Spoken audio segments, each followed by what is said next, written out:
Sasa tofauti kwanza hapa hakuna kitu kipya, kwa maana kwamba kwa Waisraeli kupiga Gaza no, kwa Hamas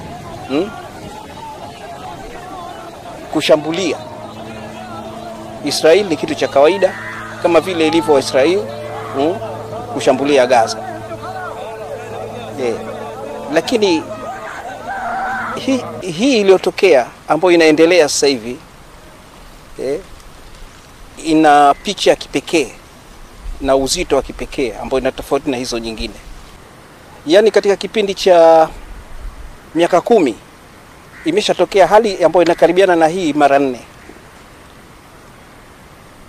Na hii yote kutokana na kunatokea kitu Israel ambacho kina wachokoza hawa wa Palestina, ambao inawafanya wa Palestina baadaye wanapata sababu ya kuwavamia wa Israel moja moja, kwa mfano kumpiga Mwisraeli sawa, au kumuua Mwisraeli mmoja. Lakini jibu ambalo linapatikana baada ya hapo ni wa Israel kupiga Gaza yote, wakiwemo watoto na wanawake. Sasa katika hii iliyotokea kuanzia 2007 mpaka sasa hivi, katika mapambano yote hayo Waisraeli walikuwa wanakufa labda 4 au 16. Hii ya mwisho kabisa ni 16. Lakini wa Palestina wanakufa kwa mamia na kujeruhiwa kwa maelfu.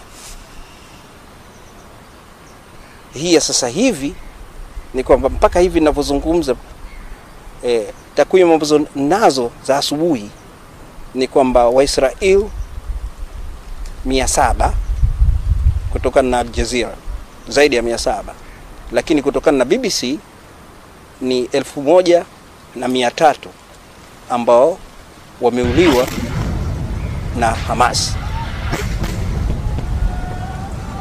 Na idadi ya wa Palestina ambao ni raia walioko Gaza, hii nayo inakaribia 900. Lakini pia Waisraeli nao wanazungumza kwamba kuna idadi kubwa ya askari wa Hamas ambao wamewaua. Mwisraeli ni yule ambaye hajapata yale matungu ambao walikuwa wanayapata wa Palestina katika kipindi hichi cha miaka 70, zaidi ya miaka 70 iliyopita, yani kuanzia 1948 tangu kuasisiwa kwa hilo taifa la Israel. Hajai kutokea. Lakini katika kipindi hicho chote, hii jambo kinatokea Gaza juzi, jana na juzi wa juzini, siku 3 hizi, ni maisha ya kawaida kwa Palestina. Hali hiyo imekuwa mbaya zaidi kuanzia 2007 wakati wa Israel walipoamua kuifanya Gaza kama jela ya aina yake. Yani wakazungusha ukuta ili kuwalinda wa Palestina kutoka Gaza wasiweze kuingia Israel.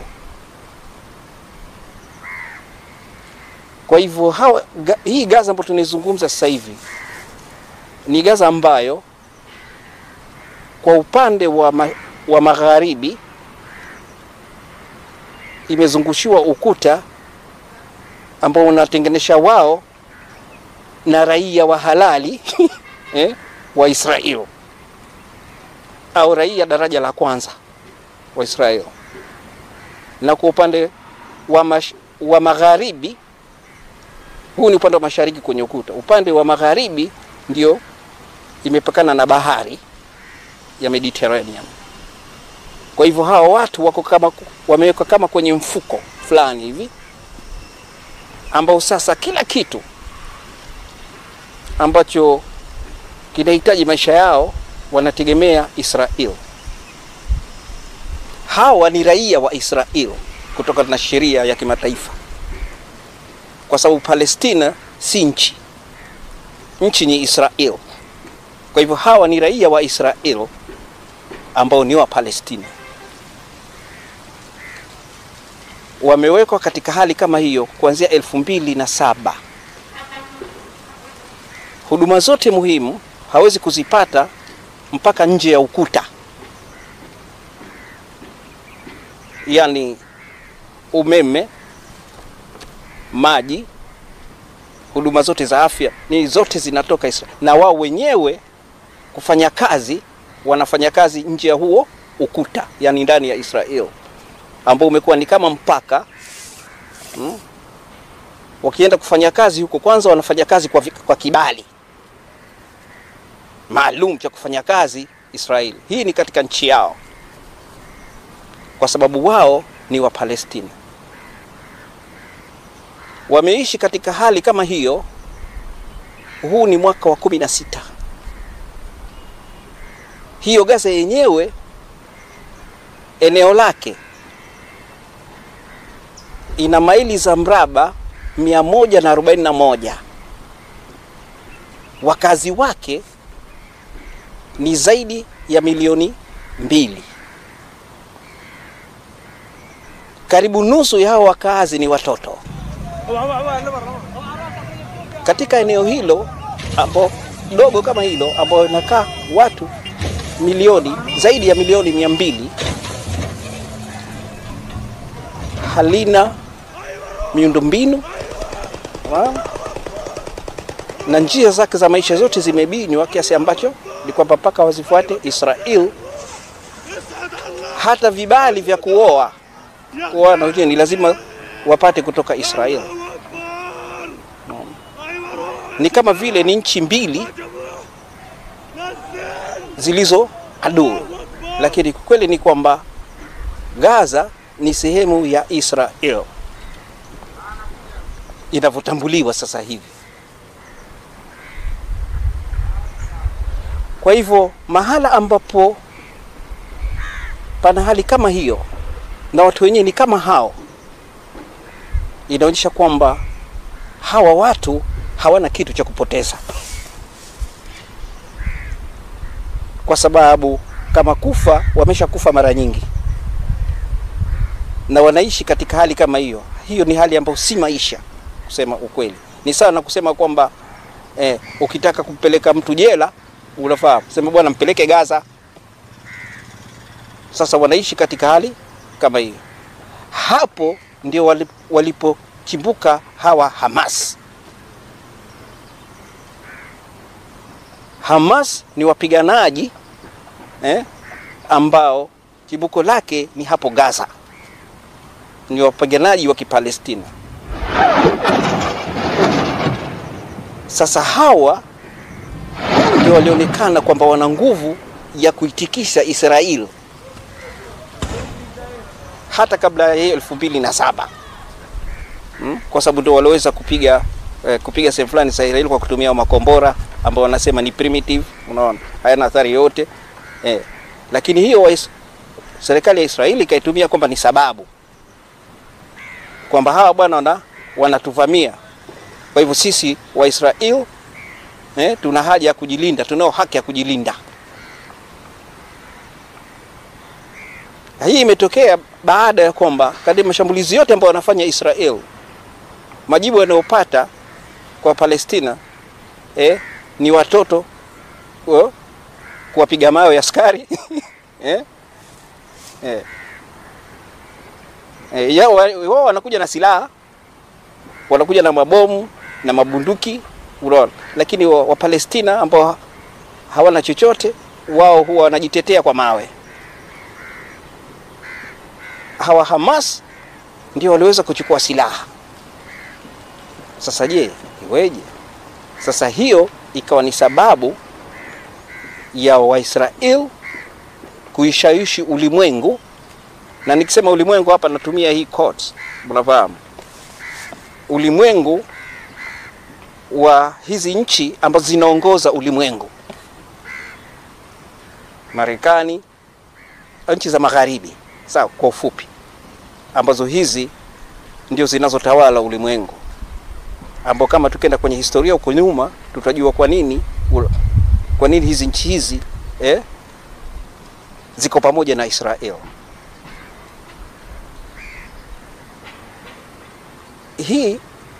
Hizi nchi hizi zikapeleka hiyo agenda kutoka kwa Israel ya kutumia hiyo falsafa yao, sera zao za kurithi, kwamba ukitaka kumuua mbwa mpe jina baya. Kwa hivyo hichi kikundi wakaishawishi Umoja Mataifa, na kwa hivyo wakishawishi Umoja Mataifa ni kama vile wameshawishi ulimwengu, sawa, kwamba kiitwe kikundi cha kigaidi.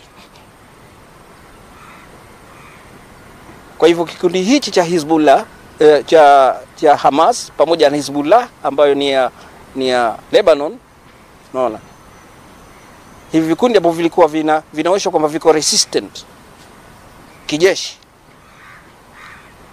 vikapewa jina la vikundi wa kigaidi. Sasa ukipewa jina hilo, kikundi cha kigaidi, ulimwengu mzima, iko hiyo umetoka Umoja wa Mataifa, ina maana ulimwengu mzima kwa sheria inatakiwa ikutambue wewe kama gaidi. Na kwa hivyo ikiwa wewe ni gaidi, ina maana unachofanya chochote kitakuwa ni uhalifu, kwa sababu ugaidi wenyewe ni uhalifu. Kwa hivyo kitachofanyika ndani ya ugaidi inakuwa ni uhalifu. Hata mtu akija kukupiga kibao halafu ukamrudishia, yule aliyokupiga yule yuko sahihi, na wewe ulorudisha utakuwa, kwa sababu wewe ni gaidi. Kwa hivyo kikundi hichi kikaitwa kikundi cha kigaidi mpaka hii leo tunazungumza. Na kwa hivyo, kwa maana hiyo, ina maana Waisrael hawapigani na Wapalestina, wanapigana na kikundi cha kigaidi cha Hamas.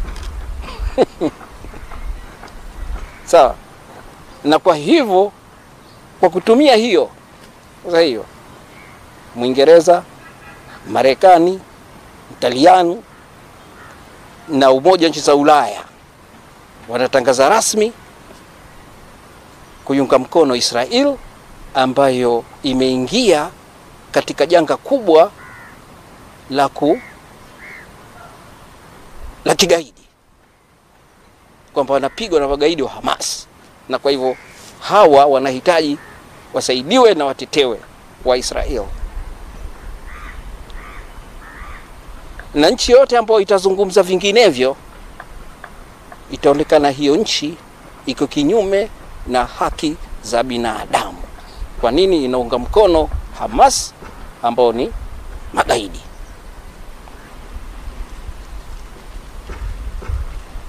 Meli ya Kimarekani hivi sasa, wakati naongea hivi, iko tayari kwenye pwani ya Gaza pale, kusaidia watu walioonewa wa Israel. Siku ya pili yake tu, yani Jumamosi, Joe Biden na Blinken walitangaza moja kwa moja kwamba sisi tutaisaidia Israel na tuko pamoja nao, na kama tulivyokuwa nao pamoja. na wengine hao ambao nimewataja wakafuata hapo hapo, unaona, mkono wa Israeli. Sasa hichi sio kitu kipya, kwa maana kwamba ni kitu ambacho kinategemewa, lakini Israeli sasa inataka kuosha uso wake mbele ya ulimwengu. Kwa nini? Kwa sababu ni taifa ambalo, nchi ambayo ilishafikia katika ile tunasema ilishakuwa na kiburi ya hali ya juu. Sawa. Na katika siku za karibuni, mwezi uliopita tu, ilionekana kiasi gani hii Israel ilishajiaminisha na kujiamini sana kwamba wao wameshaweza kuutawala ulimwengu wote wa Mashariki ya Kati. Yakaenda mazungumzo na nchi zile ambazo zina nguvu katika Mashariki ya Kati, ikiwemo Kuwait, ikiwemo falme za nchi za Kiarabu, Saudi Arabia na nchi nyingine kadhaa zile. Sema kwamba tunataka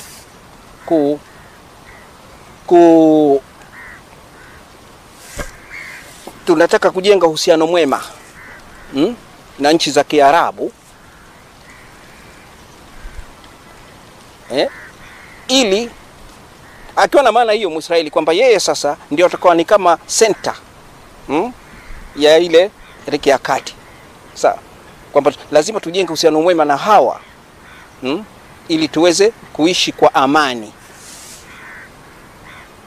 Kwa hivyo akajaribu kuishawishi Saudi Arabia na falme za nchi za Kiarabu, wakaweka huo uhusiano.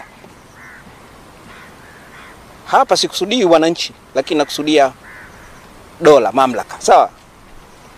Uhusiano. Lakini hichi ambacho nakizungumza kilionekana wazi kama wiki tatu zilizopita. Huyu Benjamin Netanyahu ambaye ndio waziri mkuu wa Israel, katika Baraza la Usalama wa Umoja wa Mataifa alizungumza maneno haya yafuatayo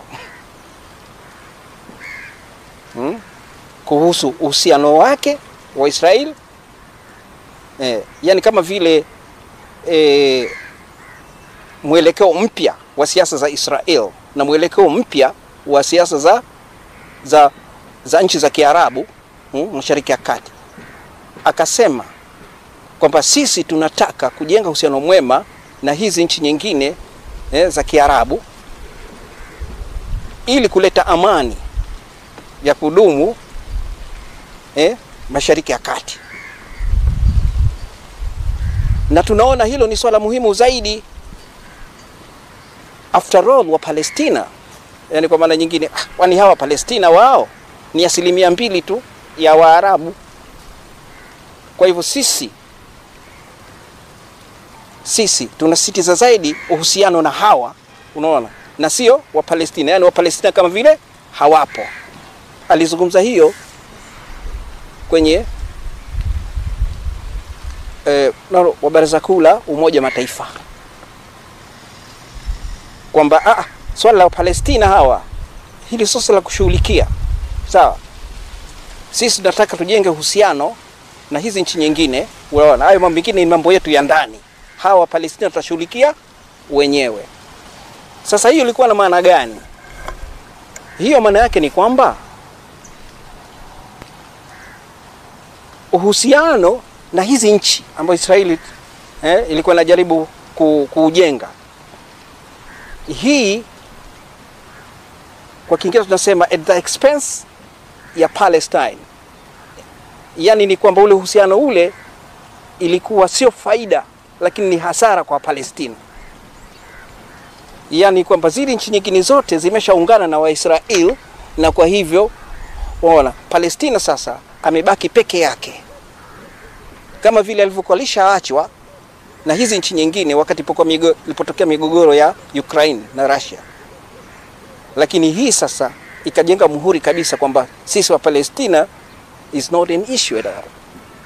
Sisi tumesahaulika na wala hatushiriki. Hawa ni wale ambao Palestina alikuwa anategemea kwamba ndio wenzake.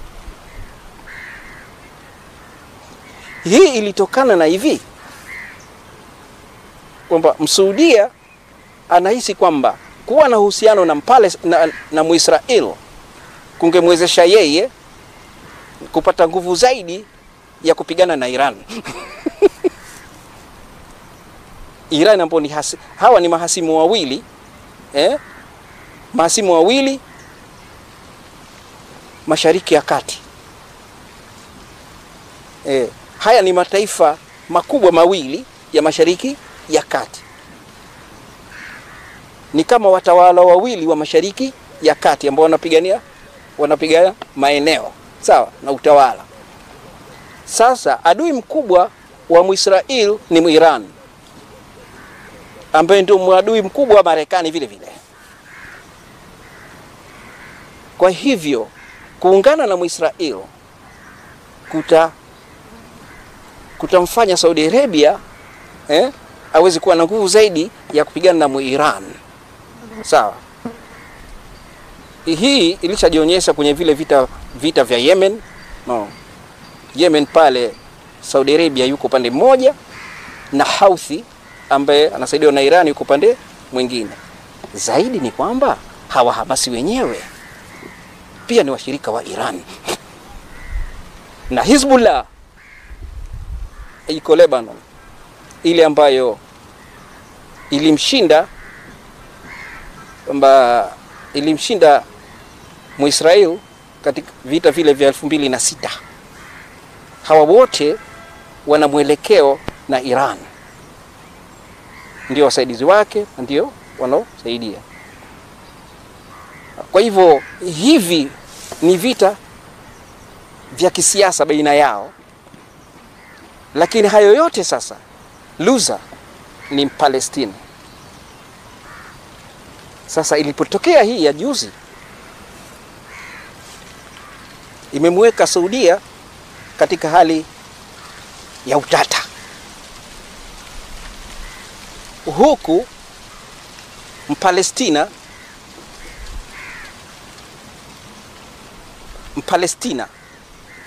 ambaye sio Hamas imebidi aiangalie Palestina nje ya Hamas.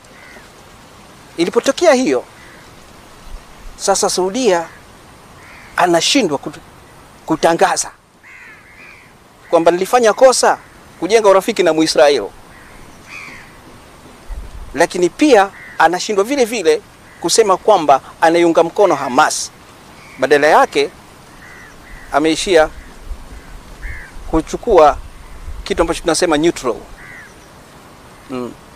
kwamba kuwataka Waisrael, kuwaomba Waisrael waache hivi vita na Hamas na wao waache vita, kwa sababu wanaoteseka ni watoto na wanawake. Hii ni hali ya kinafiki. Anashindwa Saudia kutangaza moja kwa moja kwa sababu huku ameshakubaliana na Muisrael, lakini huku hawa sema kwanza slogan ambayo walitumia Hamas, jina la hii operation wameita Aqsa Flood, yani gharika ya Al-Aqsa. Na sababu alizotoa mbili kwa nini ikabidi waishambulia Israeli wakati huu ni kwa sababu ya hivi vitendo vya Israeli vya hivi karibuni kwenda kutusi sehemu takatifu ya Waislamu ambao ni Al-Aqsa,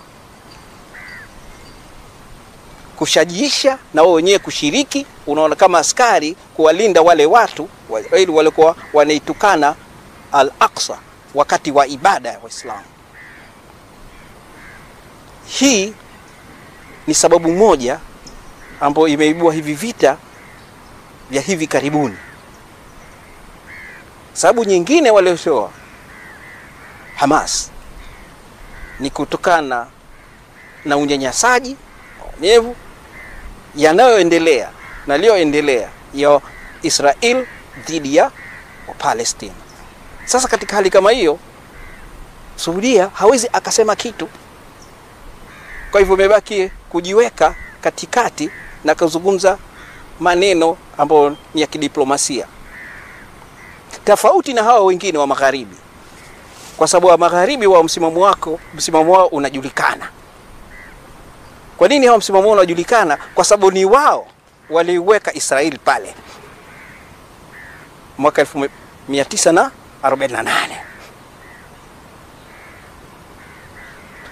Taifa la Israel kama hii nchi iliyopo, hii haikuwepo. Ni nchi ya kutengeneza. Ilitengenezwa baada ya vita vya pili vya dunia. Vilimalizika 1945 baada ya tukio lile ambalo wanasema ni Holocaust.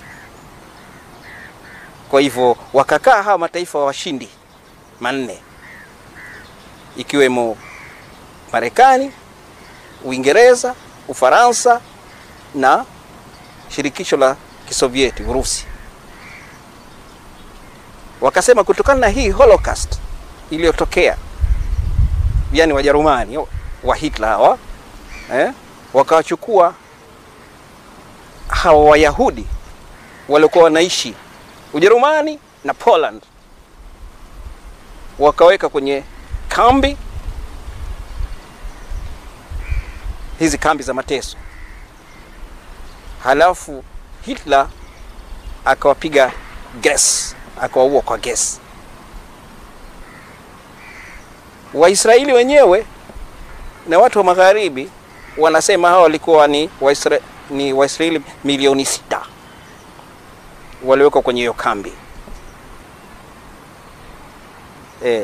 Sasa mimi sijui ni gani, lakini nikiangalia tukiakili, hili eneo ya hiyo kambi halifiki